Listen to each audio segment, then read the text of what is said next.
What do you mean mental health? Go do I your know. work. It's hard to create a course when you haven't guided people enough times through your process. So we're relatives. There you go. We're connected. And there's String in the house. My goodness, my first time on Instagram. I made it. I went to your account and it's like you have no profile picture and there's no content. It's like, okay, this is gonna be fun. That was my assistant's. That was one of my assistant's work. So I just text her and asked her, "What is my username?" I got it. Well, you're here. You made it. You're part of Movement Makers, and as part of. She joined for a year, and as part of that, we're doing Instagram Live together. So we're already making progress on your journey. Yeah, it's great. Whatever's on your mind. How can I help? What can I help give you some perspective on? I'm working on getting my medical license in Canada to become a psychiatrist. Okay. So I want to have media YouTube channel to educate public about mental health and wellness. So I really enjoy your community. It's so positive. Like I like the energy. I've been here only three times of your training and really enjoy it. Yeah. Thanks for the great work. Cool. I love it. Well, I can see a reflection of the ring light. So it's good. You're getting the gear all set up, ready to make some content. Yeah, just a little bit. Yeah. I just finished Ali Abdul's 6-week part-time YouTuber Academy. Okay. So I did like once a week video and it enlisted because I need to check with my college and make sure I'm kind of following all the rules because I work for 2 different agencies. So cool. So I mean, what's on your mind? How can I help? What do you want to dive into? Yeah. So I'm just I talked with one of my kind of communication person at one agency, and he did a lot of video for mental health and all that. Also, I connect with one of the doctors in Toronto. She's one of the famous YouTuber, Dr. Andrea Furlan, doing that pain management and all that. So I'm just wondering, like, any thoughts on, like, because at my stage is still get going, right? Like, what's your kind of advice on, how to kind of get going, build a good foundation, that kind of thing? So whenever I'm answering this question, it always starts with, what are you ultimately trying to sell? So are we trying to sell your services, hire me to help you one-on-one? Are you trying to sell group courses or books or programs? Like what ultimately do we want to be selling? Maybe not even right now, but in 3 months, 6 months, a year, what are we trying to sell? Yeah, that's a great question. So my goal is to have the mental health courses online to make it available for people, because I felt like a lot of people, they're struggling, and then therapists, you can only have it like, say, 1 hour a week, and it's expensive. But if we can empower people to kind of care for themselves and help for themselves, I think that would be kind of something worth to do, and it will serve people well. And so is it just a course? Is it a community? Is it group training? What are you looking at selling? Yeah, so courses, like ideally, like when I look at the whole picture, ideally like courses, and also build a very healthy, supportive community. And also I have like a huge Chinese community that they need help too, right? Like it's kind of worse than North America. And also I'm always all about train the trainers. So I've been doing some, revised CBT training with Dr. David Burns from Stanford University, and trauma therapy with Judy Cream from Florida and all that. So one of my other goals, I'm just so happy, like you pointed that out, is to train the trainers. And that way we have like very effective multiplication. And is it going to be English and Chinese, 2 different languages, or just only English? Yeah, English and Chinese. Yeah, Chinese. There's only 1.6 billion Chinese, right? That's just like Chinese in China, right? I mean, but even just China. I mean, my wife is Chinese, and oh, really? I didn't know that. She was born in China, came here when she was young. Okay, cool. She's Fujianese. Me too. Are you really? There you Yeah, go. 21 generations ago, my dad's side is from Fujian. Yeah. Wow. All right. There you I go. Small know. world. So we're relatives, cousins. There you go. We're connected. But even, I mean, even just in Toronto area, Markham, et cetera, there's so many people from China and Chinese background, and mental health is not really discussed in Chinese culture. I know. It's not part of the, like, what do you mean mental health? Go do your work. Yeah. And Same so I think stigma in North America too. yeah, true. I think it's a little more open. Yes. And I think there's a big cultural divide versus people who are growing up here, especially in the Chinese community. People who are growing, like I look at my nieces and nephews who are much more kind of Canadian culture than Chinese culture. So the idea of mental health and like trying to talk to their grandparents about it, for example, is just like a non-conversation. Yeah. So I think there's definitely an opportunity for what you're doing. Cool. So in terms of getting the content, then it becomes, whatever you want to make money doing, then you show me you doing it. So the two things that come to mind are, one, you actually coaching people and doing, whether they're full-on therapy sessions, but somebody's basically struggling with their mental health and they come and they do a live session with you and it's free with the condition that it's going to be made public, and not everybody will want to share their story and their struggles. But some people will because they can't afford it otherwise. And here they get access to somebody who can help them. And so in their journey and in their session, other people can learn and progress as well. I'm about to launch a new series with a doctor here out of Mississauga, where he's going to be doing all sorts of recommendations on me. So he's going to do my blood work and do my genomics and take all these tests. And then he's going to tell me where I'm falling short and what I need to work on. And we're going to film it for other people to see the journey as well with all of his advice and what I need to do. That's awesome. So I studied Chinese. I was an OB/GYN doctor in China in a 9 million population city. So I studied Chinese medicine and acupuncture too. So my ultimate goal is to do functional psychiatry. And one of my current mentor is a functional medicine doctor in New Jersey who worked with Mark Hyman.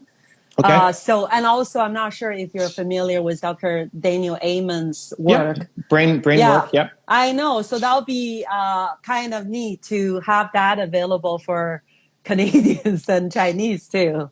For sure. And so, whatever makes up functional medicine for you or functional psychology or psychiatry for you. Yeah. Yeah. If you're going to have them do a meditation session with you, or you're going to have them do acupressure with you, or you're going to, whatever makes it up for you, show me you doing it, because there's a lot of skepticism, a lot of fear, a lot of, I don't know if that's going to work for me. And so being able to see other people do it reduces the stigma and hey, it's okay to ask for help and it's okay to learn some of these things for yourself. That's a big reason why I do these experiments. It's just I could do it privately. Like the doctor that I was talking to at his house on the weekend, he's like, you sure you want to make that all public on your YouTube channel? It's like, yeah, like it helps reduce the stigma. It helps show that it's okay. That's great. Yeah, that's great. Yeah. I think that's adorable. Adorable. Well, there you go. Seriously, we need more people like you. Well, but like, there's you. So you could do it. You could guide people through it. So even if it's, obviously you're not going to be doing, there's only some things that you can do virtual like this, but asking people what they're struggling with their mental health and then helping guide them, they get access to you where otherwise you wouldn't, your time is limited. So you can't take on everybody, especially for free, to come in and you're just going to help them. So you help them for free if it's public. If we can record a video and then that becomes content, then other people will watch that. And some people will say, hey, can I be next? Can I be on your show? I have some, like, who doesn't have mental health issues of some kind, right? It's like everybody. Right. And other people will watch and say, hey, I love what you did. Can I hire you? Like, I don't want it to be on your YouTube or Instagram, but how can I work with you? Can I hire you? And it's like, yes, you can. Here's my program. And whether that's one-on-one that you want to do, whether that's the courses and or group training or community or whatever else that you're trying to sell, usually that's easier content to make because in the work that you do, getting the direct feedback from somebody to see that it's working really helps, as opposed to just sitting in front of a camera and trying to record a video by yourself.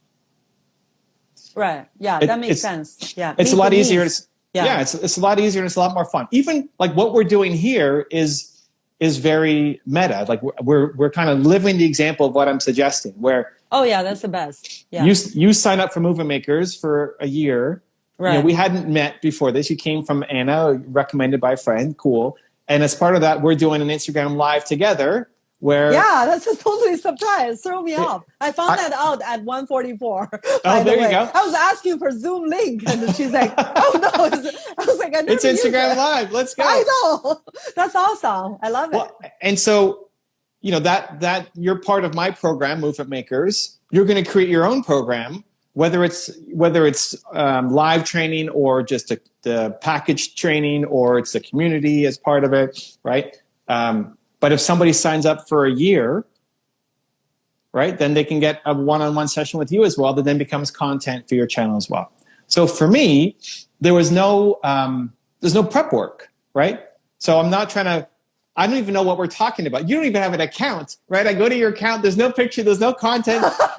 Who's Jing? What are we even talking about today, right? Sorry. No, but it's fine. It's fine. Like this is why this kind of content is so much easier to make. Right. Because if somebody's going to come on live with you, you don't have to have them fill out a 20-page questionnaire before they can talk with you. True. They're coming on, they're struggling with their mental health in some capacity. They're going to ask you questions that are within your realm of expertise, and then you're going to help them. And so it's the easiest kind of content to make, and it's the most fun kind of content to make because you get to interact with somebody and know that you're helping them. Where most content, like the thought leadership kind of content, direct to camera, you're by yourself. There's a lot more scripting. There's a lot more work. There's a lot more preparation. There's a lot more mistakes. There's a lot more nerves. The content usually not as good. So that's where, like, if your goal is to be a speaker, if you said, hey, Evan, my goal, I want to be a public speaker. My number one goal is I want to be speaking on stages. Then the strategy shifts a little bit. Now we're not making coaching videos. We need you to be great in talking direct to camera by yourself in a room. But if your goal is, I want to sell coaching, I want to sell memberships, I want to sell potentially one-on-one services with me, I want to functionally help people, then the content should be you functionally helping people. Yeah, by the way, being a speaker is my goal too, so you know. I have a speaking and coaching coach, and I see him 1 hour weekly. Yeah, I think the effective communication is very important. And so you don't have to do one or the other. It just becomes when I asked you at the beginning, what do you want to sell, Jing? And so that's important. Now, if you're also trying to sell speaking services, it's definitely possible. It's a longer and more difficult road only because you have to keep developing the skill set to be better at it. Where if somebody's coming to you right now with a mental health issue, you can already help them with everything that you already know. Yeah. You don't need any prep work. You don't need to prepare. They're going to come and ask you questions, and you can guide them through a process to help them right now with what you're good at. Yeah. To be able to, get 5 figures to speak from stage, you're going to have to get better as a speaker, and that's fine. That's a worthwhile journey. Yeah. But the other one, the coaching or the one-on-one work, you're already great at being able to do right now. True. So you could do both parallel paths. Just the coaching and helping people like this is a faster path to you making money and turning this into something versus the speaking, which is worthwhile pursuing if it's interesting for you, but it's a longer road to get there. Yeah, that's so true. Yeah. For most people, it's the faster you can get them making money, the easier it is to stay on the course. If it's like it's 5 years before they see any money, most people quit. They give up because it just takes too long to make that happen. So if somebody's goal is to be a speaker and they're not great at speaking yet, that's really hard because it's not just a tactic we're learning, it's a whole skill set. Whereas you being able to coach somebody live like this and do what you're great at. It's just a strategy change, just a tactic change. It's easy for you to implement versus no, you actually need to get good at this skill, right? Yeah. So, good to know. Yeah. So I think the personal development is very important because a while back I served at the campus ministry, and to help the students at the university more effectively, I even took a course to become like a international kind of certified academic coach. So I think it's I really like your this goal of serving people. I think that's very, very important for me. Yeah. How far away are you from releasing your course? That's my question too, because I took some online courses, including like a Brendan Burchard's and all that. I never design any courses. So I'm thinking like that's kind of something like really huge. And, I have no idea. My mentor is writing his book. It just, for me, like working full time and taking care of my dad who has Alzheimer, it's just a lot of, on my plate. So I try to kind of prioritize and stay focused. I'm learning how to do like, online courses, but I have no idea like what's the time frame, to be honest. Got it. Well, in terms of designing an online course or creating a book or doing a speech from stage, all of that is essentially group coaching with no feedback. So as I'm telling you this, there's feedback. I get to see your face. You get to ask questions, or you say like, oh, she understood that, or maybe she didn't understand that. So when you're working with somebody one-on-one, there's a lot of direct feedback that you get. For sure. If you explain something, if you're going to talk about one of your holistic medicine ideas, cool. If the person doesn't understand it, you can explain it and go in more detail. Adjust it, yeah. Exactly. So it's easier when you're coaching. When you're doing a book or a course or a speech from stage, there's not as much feedback. True. It's much after later. Like if somebody went through your course and like, I didn't get it. Most people won't write in to tell you, and you spend all that time developing a course. So the idea behind a great course, a great book, a great speech is you've done so much coaching that you know how people will respond and you know how to help them get over the hurdle. So as you are trying to tell somebody about meditation, you'll know because you've done it so many times. Okay. The limits that will happen in their head, like, oh, it won't work for me because of X. Right. So the more that you do coaching and the more that you have people follow a process, if I want to improve my mental health, you have a series of questions that you ask to help somebody identify what the problems are, so then you can give them a solution, right? That's just great. Like at the beginning of this, I said, hey, what are you trying to make money doing, right? That's how I start. Yeah. So for you, as you guide people through a series of questions, that's that's the Jing process. And the more that you go through the process, maybe it's already perfect. Maybe you already have done it so many times that you know exactly what people, how to get people from A to B. Like your job, if you're helping somebody, you have to get them from A to B. If they get stuck along the way, then they're not going to get the result. And it's on us as leaders and trainers to help people, finish that path. For sure. So if you've already done a lot of work helping people, the book, the course, the speech is that process laid out for people. And if you've done it enough times, Makes you know sense. it works. Yeah. So it's hard to write a book, nonfiction. If you're writing fiction, it's a whole other thing. But it's hard to write a book, or it's hard to create a course when you haven't guided people enough times through your process. That's true. And this happens a lot with course creators. They make a course, but they've only done it for themselves and they've never taught it. And so if you've never helped anybody through the process, you making a course is not going to be that helpful because you don't know the resistances. Just because it worked for you, it doesn't mean it's going to work for somebody else. Yeah. It will if they follow the steps, but there's mental blocks and there's lack of understanding for them to actually take the action. Right. And so the more you've actually helped people through the process, that becomes the structure for your course. Yeah, that's so true. Yeah, totally agree. Yeah. So like if somebody's working with you, how how many times are they on a call with you or a Zoom session with you or meeting you? Is there a usual process? So I'm seeing some patient from China, and basically it's just because I'm helping the whole family and all that. Like with my kind of priority and commitment, like, working full time, prepare for my medical license and taking care of my dad, which is a 24/7 job because he has Alzheimer's, right? So I want to make sure I take care of myself too, right? So I keep like very minimum patient, but they're very challenging because I do like a suicide intervention and all that too. So I'm seeing like young person in China like once a week, but just 1 hour. But for me, really like making money is not something like my number one goal. It's to how to prepare myself to serve people effectively. So I really appreciate your feedback and advice and all that.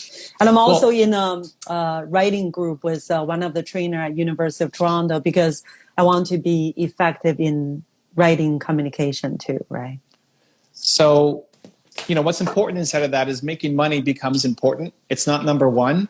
But if the goal is to serve, then monetizing becomes important because you can do more as you have more, right? I started this slide before you came on saying that we have 37 people on the team. Right. I can do a lot more good with 37 people than just me part-time, evening, weekends, and I have some job I don't like. Oh, definitely. Yeah. That's my next question, by the way. Which is? How to build the team.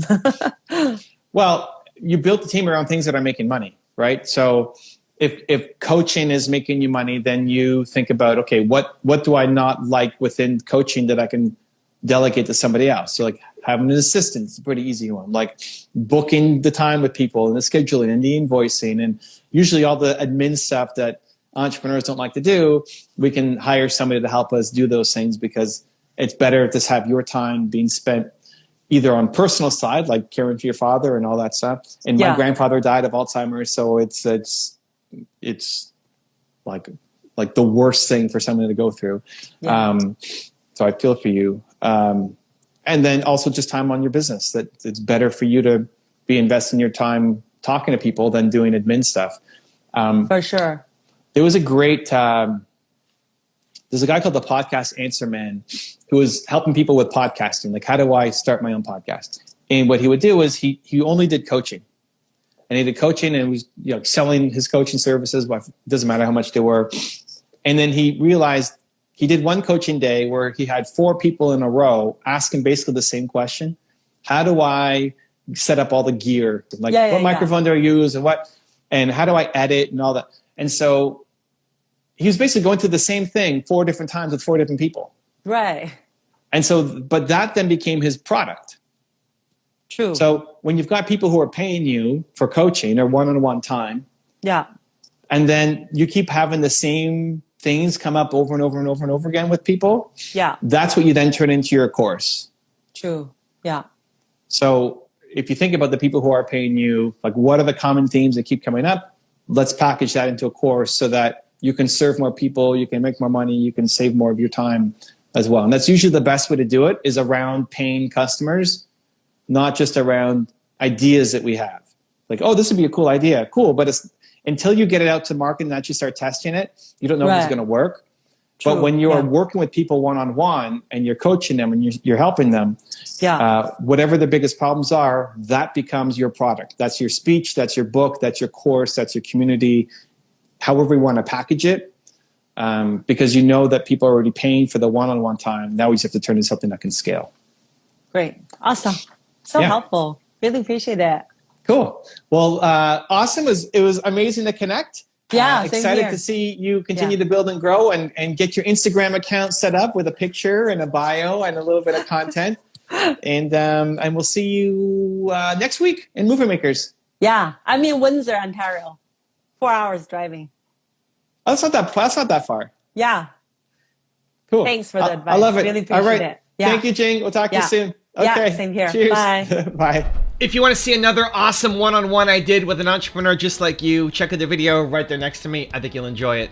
Continue to believe, and I'll see you there. A lot of shamanic cultures don't like to share what their power animal is because it's very personal, but mine's given me permission, so. In general, doing more of fun is going to lead to better results.